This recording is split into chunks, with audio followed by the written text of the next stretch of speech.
Jared's face in real life, like, real life was, like, sculpted by the gods. Ugh. So beautiful. So beautiful. Can I tell you what the first day hanging out with Jared was like? So I remember I showed up to Rhode Island, and I'm in the lobby. I had just got off my flight. I booked my flight out there because we were friends before, for a year.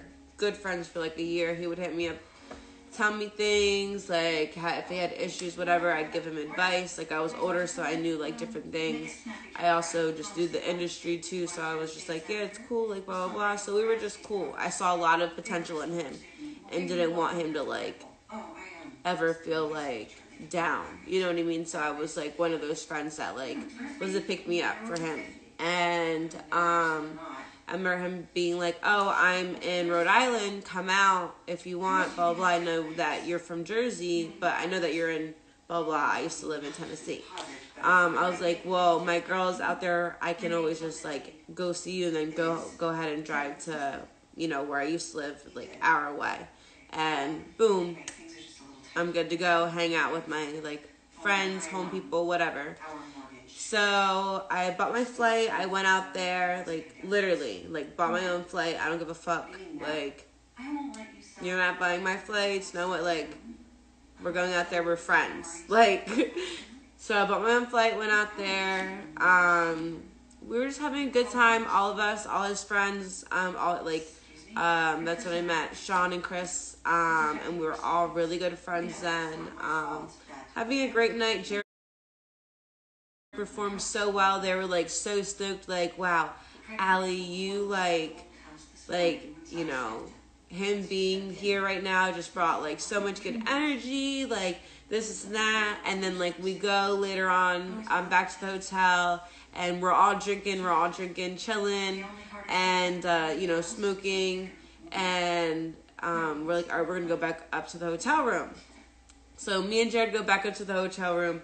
He finishes the bottle of Hennessy or whatever he was drinking on the way up. There was this much left.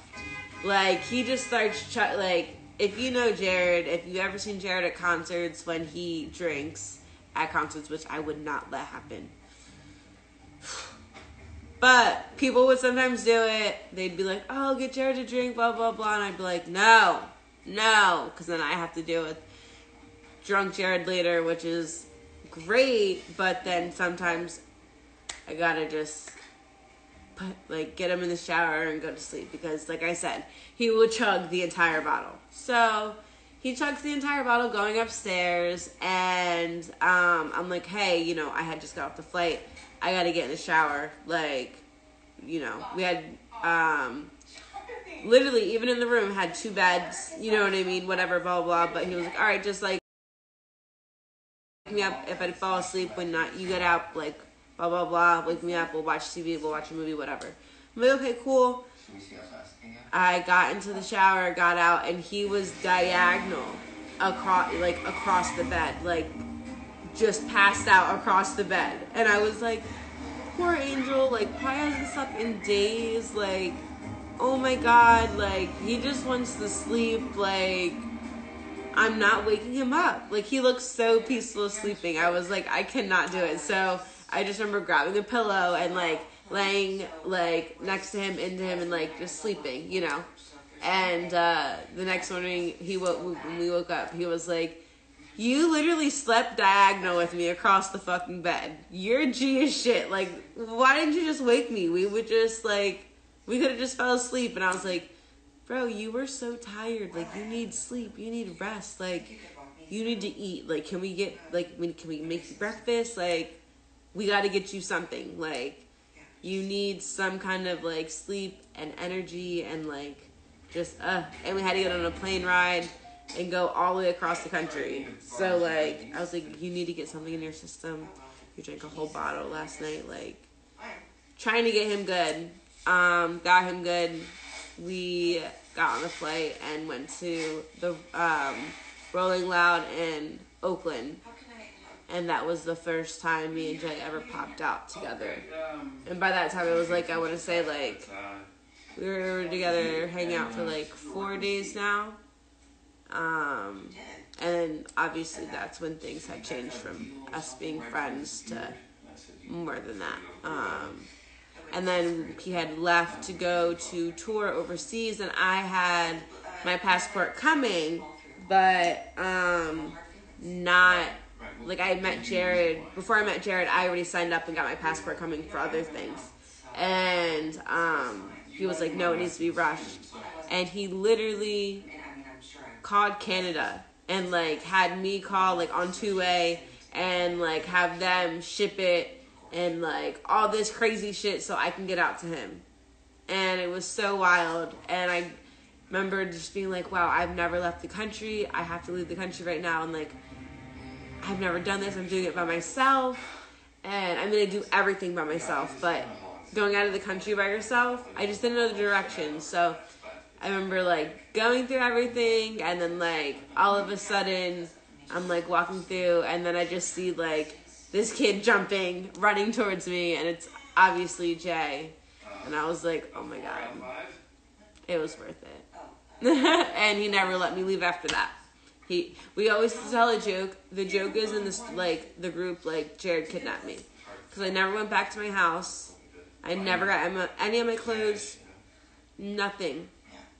I never got my car back. Nothing. Jared got someone to pick up my dogs and bring them to LA. And he bought me all new stuff and was like, no, you're just staying here. You can't go. And I was like, okay. And I was here every day, every second, ever since. But I'd be in the room. And so I'd be here when, like all the time. But Jared would spend a lot of time in the studio. And since we're together all the time, I'd like to give him his space, in the studio to do what he wanted. And create what he wanted. Sometimes I'd be in there, he'd ask me to come in there, or I'd just go in there, and, you know, he'd make songs about me, and I'd sit there and, like, lay on his lap, and he'd just sing, and just, I miss those times. Those were, those times, because he recorded so much, like, daily. He recorded daily. He made sure he did things, like, it was, like, just like you brush your teeth daily, like, Jared recorded daily. I would, like, beg him for days, like, can you not record tonight, or blah, blah, blah, just so that he could rest, because, like, he would spend a lot of time in the studio, and because the studio is right here in the house, which is fine, you know what I mean, but, like, as someone who goes on tour, and as someone who does things, you do need to get your rest. Like, that's a big thing, you know. So I would, like, drag him and yell at, sometimes, like, get the fuck in bed. Like, 4 a.m. in bed was the time. If you're not in bed at 4 a.m. and I wake up, everyone knew there's a problem. Jared needs to be in bed. He'd wake up however early in the morning he wanted to, record all day if he wanted to, all night till 4 a.m. 4 a.m., your ass is in bed and you're sleeping. And I'd make sure he ate before he went to bed. We'd order a bunch of random shit, like chicken or, like, blueberry things. I don't even know. But, yeah. So, yep. That's my story and stories about how Jay and I spent our first night together.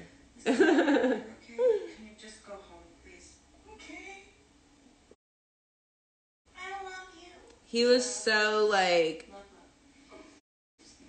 I have this video I've been waiting to share with you guys. It's the first video I ever took of him. And he's singing a Future song, I think. I think it is right now. I'm high, so I can't remember. And the smile he has on his face just, And I remember right before he went on stage, I had just came in earlier, like, a couple hours earlier, maybe, like, 2 hours earlier. We smoked a couple blunts, and then we went to the green room for him to perform. And I remember right before he went out, like, I'm Spanish. I know you guys always ask what my nationality is. My mom is Puerto Rican and German, and my dad is black. And So like, but I grew up with my Spanish side. And then kiss is just how we are. Like, kiss on the forehead, kiss on the cheek. It's just a Spanish gesture. You know what I mean? Like, anyone who's Puerto Rican or any kind of Spanish, you know.